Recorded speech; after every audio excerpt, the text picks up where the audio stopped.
I grew up in Birmingham, Alabama, and started playing baseball at a young age. Played many other sports as well. My grandfather, he won the Heisman Trophy at Auburn, and he was a main influence in my life and seeing how your platform can affect other people. And so I saw the way that he used his fame and, in a sense, to love other people, and it was really impacting because of the way that people will look at you differently based on what you do to some degree. And it really doesn't matter what you do. There's always a sphere of influence around you that you can impact people. And so I really saw the way that my parents worked hard at what they did as well, to allow me to grow in baseball and continue to play. And it wasn't until, I'd say, I grew up in church, but when I went off to college for the first time was when I really got to experience faith for my own. Nobody was pressuring me to go. It was kind of on me, right? And I never struggled with confidence in the past.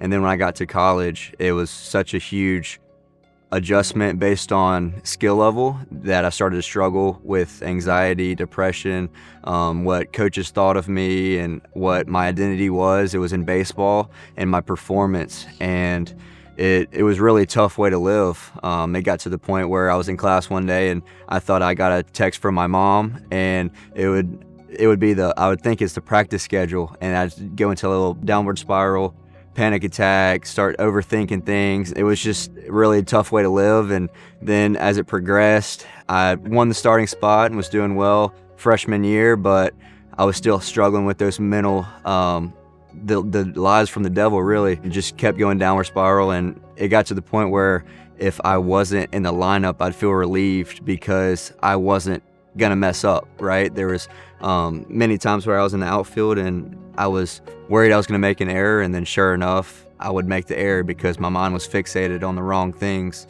And it got to the point where I was in the outfield before one of the games, and I was just talking to God, and I said, Lord, I surrender my life. I surrender this game. I can't do it without you. My mind was then in that moment giving baseball up to the Lord, and that was the moment in my life where I surrendered my life to Jesus and fully, because my God, baseball, and God were going at each other for the first place in my life, and it had to be Jesus. And I'm so thankful for that moment. And after something like that happens, you'd think you'd go 2 for 3 or 3 for 3 with a home run or whatever, but I ended up getting pulled from that game, and I was at the most peace ever because I knew that it was not about me anymore. It was about what the Lord was going to do through me. And from that moment on, I got discipled from Campus Outreach. I went to South Alabama, and they really poured into me. Matt Bolger specifically, he discipled me every day for 3 years, got me into the Word, taught me how to read the Bible and how to pray, and it really changed my whole life. And to the point that I've got here with the Astros, I can't take any credit for it because it's all what the Lord has done through me. He's given me the confidence and the peace, and that surpasses all understanding, everything.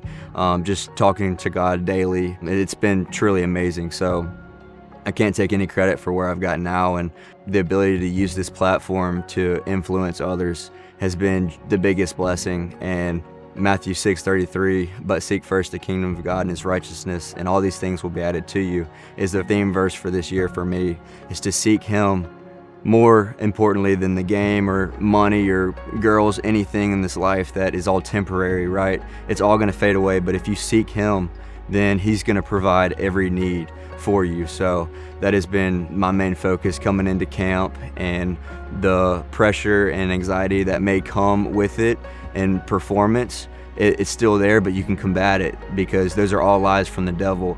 And if you have the Word to lean on and the truth that is Jesus, he's going to get you through it always, and he's always working for the good of those who love him. So if you keep your mind on him, then everything else will fall into its rightful place. So it's been such an amazing experience walking with the Lord through this, and I just want to share the love in every locker room and anybody that I come in contact with, because he saved my life, and I want the Lord to do the same for others.